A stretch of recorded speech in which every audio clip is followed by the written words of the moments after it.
नमस्कार दोस्तों, मैं बहुत बहुत स्वागत करता हूं आप सभी का एक बार फिर आपके अपने ही यूट्यूब चैनल पासपोर्ट हेल्पलाइन पे, जहां पे आपको passport application, documentation, police verification समेत अलग अलग कंट्रीज़ के वीज़ा और वहां पे बहुत सारी जॉब के बारे में प्रॉपर रूप से जानकारी दी जाती है। और दोस्तों, आज के इस वीडियो में हम बात करने वाले हैं कि अपॉइंटमेंट हो जाने के कितने दिनों बाद जो है हमारा पुलिस वेरिफिकेशन होता है। दोस्तों, ये काफ़ी क्वेश्चन जो है काफ़ी क्यूरियस बना है, क्योंकि हम में से बहुत सारे लोग जो कि पहली बार और बिल्कुल फ्रेश पासपोर्ट के लिए अप्लाई करते हैं, वो काफ़ी ज़्यादा एक्साइटेड रहते हैं कि जितनी जल्दी हमारा अपॉइंटमेंट हो जाए, उसके बाद जितनी जल्दी हो सके हमारा पुलिस वेरिफिकेशन हो जाए और हमारा पासपोर्ट जो है वो बनकर हमारे घर पे हमारे हाथ में आ जाए। दोस्तों, अपॉइंटमेंट होने के बाद ही जो एक्साइटमेंट लेवल है वो एक अलग ही लेवल की होती है। हमें हर दिन इंतज़ार रहता है कि कब हमें पुलिस वालों का कॉल आएगा, कब हमें थाने से कॉल आएगा और कब जो है हमारे जो एड्रेस का, जो हमारे घर का जो है वो पुलिस वेरिफिकेशन होगा। बहुत सारे लोग जो है वेट करते रहते हैं, 2 दिन हो जाते हैं, 3 दिन हो जाते हैं, उनका जो है पुलिस का कॉल नहीं आता है। ऐसे में वो काफ़ी ज़्यादा निराश हो जाते हैं, काफ़ी ज़्यादा जो है टेंशन में आ जाते हैं। तो आज का जो वीडियो है स्पेशली उन्हीं लोगों के लिए है। आपको जो है आज के इस वीडियो में कंप्लीट इन्फॉर्मेशन मिल जाएगा, पूरा आपका डाउट क्लियर हो जाएगा कि आप किस स्टेट से हैं, आप कौन से शहर से हैं, तो आप अपॉइंटमेंट हो जाने के कितने दिनों बाद आपका जो है पुलिस वेरिफिकेशन होगा, प्रोसेस क्या रहेगा, क्या क्या डॉक्यूमेंट लगते हैं, क्या पुलिस घर पे आती है या फिर आपको थाने बुलाती है। इन तमाम आप सभी सवालों का जवाब आपको इस वीडियो में मिल जाएगा। तो दोस्तों, सबसे पहले तो पासपोर्ट बनाने के टोटल 3 चरण होते हैं। अलग अलग चरणबद्ध तरीके से जो है पासपोर्ट बनाने का काम किया जाता है। सबसे पहला जो होता है ऑनलाइन अप्लाई, बिल्कुल कॉमन है, आप लोग सभी जानते हैं, आपको ऑनलाइन अप्लाई करना होता है। उसके बाद जो है ऑनलाइन अप्लाई करने के बाद आपको पेमेंट करनी होती है, ठीक है। उसके बाद आता है पार्ट टू में जो है आपको फिजिकली वहाँ पे प्रेजेंट होना होता है। या तो आप पासपोर्ट सेवा केंद्र में जाइए या फिर पोस्ट ऑफिस पासपोर्ट सेवा केंद्र में जाइए, दोनों का काम बिल्कुल सेम ही है। वहाँ पे आपका अपॉइंटमेंट लिया जाता है। आपका जो भी डॉक्यूमेंट है वो बिल्कुल ओरिजिनल फॉर्म में आपके डॉक्यूमेंट वहाँ पे चेक किए जाते हैं, लाइक आपका Aadhaar card, PAN card, voter ID card, driving licence, और अगर आपने ECNR पासपोर्ट के लिए अप्लाई किया है तो आपका जो 10th का मार्कशीट है वो बिल्कुल ओरिजिनल फॉर्म में वहाँ पे जो है देखा जाता है, ठीक है। फिर वहाँ पे आपका एक सुंदर सा फोटो लिया जाता है, आपके बायोमेट्रिक्स लिए जाते हैं, तमाम जो है आपसे जो भी उनको जानकारी चाहिए होता है वो वहाँ पे ले लेते हैं। उसके बाद जो है आपको वहाँ पे एक्नॉलेजमेंट लेटर देने के बाद आपको एग्जिट होने के लिए बोल दिया जाता है। इसका मतलब ये है कि आपने 2 प्रक्रियाओं को पूरी तरीके से पार कर लिया है और तीसरा और जो आखिरी प्रक्रिया है पुलिस वेरिफिकेशन का, जो आपके पते का सत्यापन होता है, बस ये बाकी है। ऐसे में हम सभी लोग बहुत ज़्यादा एक्साइटेड रहते हैं कि यार कब जो है हमारा पुलिस वेरिफिकेशन होगा।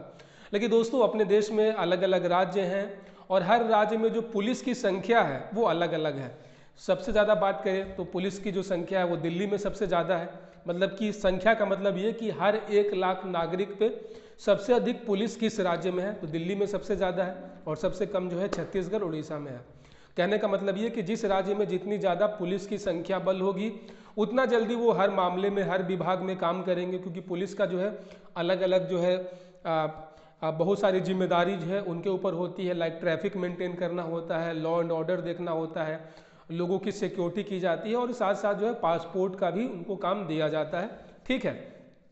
तो दोस्तों, अगर आप किसी ऐसे राज्य में हैं जहाँ पे आप उस राज्य की राजधानी में रहते हैं, आप इस तरीके से समझे चीज़ों को, ठीक है, कि किस तरीके से वास्तविक रूप में चीज़ें काम करती हैं। आप जो अपॉइंटमेंट देते हैं वो होता है PSK मतलब पासपोर्ट सेवा केंद्र। और जितने भी पासपोर्ट सेवा केंद्र होते हैं, जितने भी ये PSK होते हैं, ये सभी जुड़े हुए होते हैं आपके राज्य का जो आपका RPO होता है। RPO इन द सेंस कि रीजनल पासपोर्ट ऑफिस, ठीक है। मतलब ये जो एक तरीके से हेड क्वार्टर होता है और उसके अंदर जितने भी जो अलग अलग PSK हैं वो उससे जुड़े हुए होते हैं। जिस तरीके से अगर आपने पढ़ाई की होगी तो आपके कॉलेज अलग अलग हो सकते हैं, लेकिन वो सभी किसी न किसी एक यूनिवर्सिटी से जुड़ा हुआ होता है।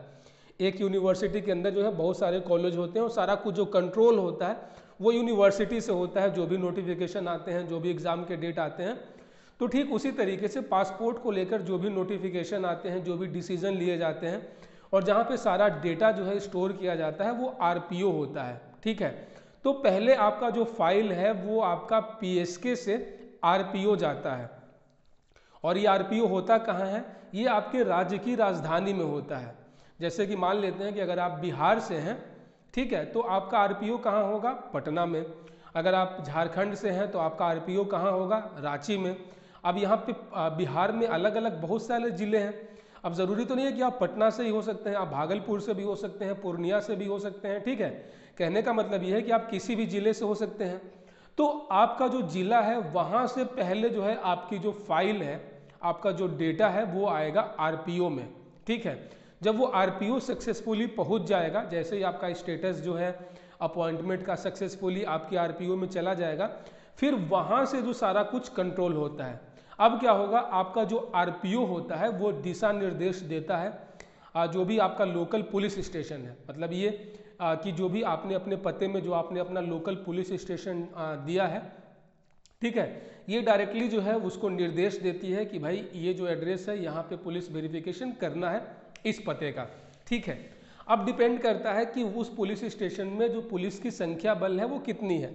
अब सपोज करें कि आपका ऐसा थाना पड़ता है जहाँ पे कर्मचारियों की संख्या कम है, ठीक है, तो उनको अभी बहुत सारे काम देखने होते हैं, तो वो ये चाहते हैं कि इकट्ठा उनके पास 3-4 एप्लीकेशन आ जाए, तो एक ही बार वो बाहर निकलेंगे और एक ही दिन जो है सारा जो है वेरिफिकेशन कर लेंगे। अब एक बंदे का वेरिफिकेशन करने के लिए तो वो उतना दूर जाएंगे नहीं अपना पेट्रोल खर्चा करके जला के, ठीक है।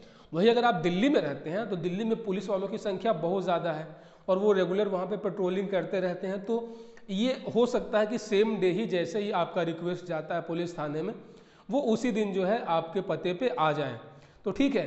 तो ऐसे में दोस्तों मैं लोगों को हमेशा गाइड करता हूँ, लोगों को हमेशा मैं एडवाइस देता हूँ कि आपको ज़्यादा दिन वेट नहीं करना चाहिए, क्योंकि आरपीओ लेवल से जो भी प्रोसेसिंग होता है पुलिस वेरिफिकेशन का बहुत ज़्यादा फास्ट होता है, बहुत ज़्यादा रिलायबल होता है। मतलब ये कि 2 से 3 दिनों के अंदर अंदर जो आपका अपना लोकल थाना है वहाँ पे उनको निर्देश भेज दिया जाता है। अब ये थाने वालों के ऊपर होता है कि यार वो कितनी जल्दी आपको कॉल करेंगे या फिर आपके एड्रेस पे जाएंगे, ठीक है। तो अगर वहाँ पे कर्मचारियों की संख्या कम होगी, वहाँ पे पुलिस बल कम होगी, तो जाहिर सी बात है लेट लगेगा। ऐसे में आपको ज़्यादा दिन वेट आपको नहीं करना चाहिए, आपको खुद से 3 दिन आपको इंतज़ार करना चाहिए। अगर 3 दिन के अंदर अंदर अगर आपको थाने से कॉल नहीं आती है तो आपको खुद जो है आपको जो एक्नॉलेजमेंट लेटर मिलता है अपॉइंटमेंट होने के बाद, उसको लेकर साथ साथ आपके पास जो भी आईडी प्रूफ है आपके पते के तौर पे, लाइक आपका आधार कार्ड हो गया, वोटर आईडी कार्ड हो गया, इन सभी चीज़ों को लेकर आपको थाने चल जाना है। वहाँ पे जो है मुंशी होते हैं, मुंशी को आप बोलेंगे पासपोर्ट का वेरिफिकेशन करना है, तो वो आपको गाइड कर देगा कि किस तरीके से आपका वेरिफिकेशन होगा। ये भी हो सकता है कि वहीं पे आपका हाथों हाथ भी वेरिफिकेशन हो जाए, क्योंकि नॉर्मली जो है बहुत ही कम केस में ऐसा होता है कि पुलिस वाले लोगों के घर जाते हैं, उनको केवल वो बंदा चाहिए होता है कि वो हाँ सामने है, वो चेक कर लेंगे, ठीक है। उसके बाद वो अपने क्राइम डेटाबेस से ये डेटा मैच कर लेते हैं कि आपके ऊपर कहीं कोई क्रिमिनल पेंडिंग केसेस तो नहीं है। उसके बाद जो है आपका LIU के द्वारा वो इस बात का वेरिफिकेशन लगवाते हैं कि आपका पता जो है आप वास्तव में वहाँ पे रह रहे हैं या नहीं, कहीं आपने कोई गलत पता तो नहीं दिया है। तो तमाम वो अपने लेवल पे जो है आपके पते की पूरी तरीके से जांच कर लेते हैं, ठीक है। और जैसे ही वो इस बात को लेकर संतुष्ट हो जाते हैं कि आपका जो पता है वो बिल्कुल सही है, उसके बाद जो है आपका लोकल थाने के द्वारा जो आपके ज़िले का SP ऑफिस है, जिस तरीके से आरपीओ के अंदर अंदर बहुत सारे PSK होते हैं, वैसे ही हर ज़िले में हर ज़िले का एक SP होता है और उस SP ऑफिस से सभी थाने जुड़े हुए होते हैं, ठीक है। तो आपके थाने से जो है आपकी रिपोर्ट जो है आगे SP ऑफिस में भेज दी जाती है और SP ऑफिस में जैसे ही डेटा एंट्री हो जाता है, वहाँ पे अलग जो पासपोर्ट डिपार्टमेंट का जो विंग होता है वो जैसे ही आपका एंट्री कर देते हैं सिस्टम में, तो आपका स्टेटस जो है वो चेंज हो जाता है। तो ऐसे में दोस्तों आपको कभी भी वेट नहीं करना चाहिए, 3 दिन से ज़्यादा आपको डायरेक्टली जो है थाने में कांटेक्ट करना चाहिए। वही अगर आप मेट्रो सिटी से हैं, दिल्ली, मुंबई, चेन्नई, कोलकाता, तो आपको जो है कोई भी टेंशन वाली बात नहीं है। वहाँ पे आपको 24 से 48 घंटे के अंदर अंदर ही पुलिस वाले आपके घर पे आ जाएंगे, क्योंकि वहाँ पे जो है काफ़ी ज़्यादा टाइम इफिशियंसी है, वहाँ पे बहुत ज़्यादा फास्ट प्रोसेस है। अब दूसरी बात यहाँ पे ये आती है कि यार क्या पुलिस वाले घर आते हैं या फिर वो नहीं आते हैं, तो ये टोटली डिपेंड करता है पुलिस वालों के माइंडसेट के ऊपर, ठीक है। ये उनके ऊपर होता है कि उनको वेरिफिकेशन किस तरीके से करना है। अगर उनको आपके ऊपर डाउट हो जाएगा तो बहुत सारे सवाल भी आपसे कर सकते हैं, आपके घर पे जाएंगे, आपके आस पड़ोस के लोगों से पूछेंगे। वही अगर आपको अगर जो है अगर आप ऐसे फैमिली से बिलोंग करते हैं जो कि वहाँ पे वेल नोन है, थाने वाले पहचानते हैं, तो आपके थाने से ही वो कर देते हैं। टोटल यहाँ पे जो है बात यहाँ पे ट्रस्ट की होती है कि उनको आप किस तरीके से कन्विंस कर पाए हैं, वो कितना ज़्यादा आपसे संतुष्ट हो पाए हैं, ठीक है। और अलग से कोई भी डॉक्यूमेंट की ज़रूरत नहीं होती है, वेरिफिकेशन का अलग से कोई डॉक्यूमेंट नहीं होता है। जो भी डॉक्यूमेंट आपने लगाए हैं, लाइक आप अपने अपॉइंटमेंट के टाइम पे जो भी डॉक्यूमेंट लगाए हैं, तो सेम वही डॉक्यूमेंट यहाँ पे इस्तेमाल होते हैं, ठीक है। वही अगर आप केवल रेंट पे रहते हैं तो आपको एडिशनली रेंट एग्रीमेंट मांगा जाता है, ठीक है, या फिर बिजली का बिल मांग लिया जाता है, पानी का बिल मांग लिया जाता है। तमाम ऐसी चीज़ें जो हैं जानकारी इकट्ठी की जाती हैं जिससे ये पुख्ता हो सके कि आप जो है वर्तमान के मूल निवासी हैं, आप कोई बाहरी नहीं हैं, ठीक है। तो तमाम इन चीज़ों को लेकर जो है पुलिस वेरिफिकेशन किया जाता है। और अगर आपको जल्दी से जल्दी पासपोर्ट चाहिए तो मैं बार बार रिपीट करता हूँ कि हमेशा जो है इनिशिएटिव आपको खुद से लेना चाहिए, अपनी ओर से ही आपको इनिशिएटिव लेना चाहिए, आपको वेट नहीं करना चाहिए। बहुत सारे लोगों को मैंने देखा है कि यार 4 दिन हो गए, 5 दिन हो गए, वो वेट कर रहे हैं कब मुझे कॉल आएगा। तो यार पासपोर्ट तुम्हारा है, एप्लीकेशन तुम्हारा है, तो तुमको भी इनिशिएटिव उठाना चाहिए, क्योंकि पुलिस वालों का वो होता है कि जब इकट्ठे उनके पास बहुत सारे फाइल आ जाते हैं तो एक ही बार वो निकलते हैं, तो ठीक है, तो उनकी भी थोड़ी काम आसान हो जाएगी जब आप खुद से अपनी ओर से इनिशिएटिव होते हैं। तो इस तरीके से गाइज आप थोड़ा सा स्मार्ट वर्क आपको करना चाहिए, पासपोर्ट में नहीं, लाइफ में कोई भी अगर आपको डॉक्यूमेंट बनवाना है, कोई भी सरकारी काम करवाना है, तो थोड़ा सा दौड़ भाग तो होता ही है, थोड़ा सा आपको अपनी ओर से भी एक्टिव होना चाहिए, तभी जो है आपका कोई भी काम जो है हो सकता है।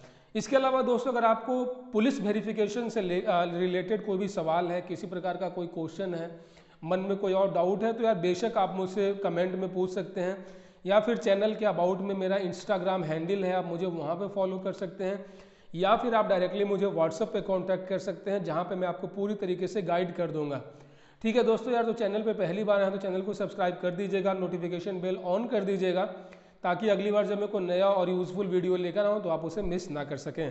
तब तक दोस्तों अपना बहुत सारा ख्याल रखिएगा, मिलते हैं किसी और वीडियो में। जय हिंद।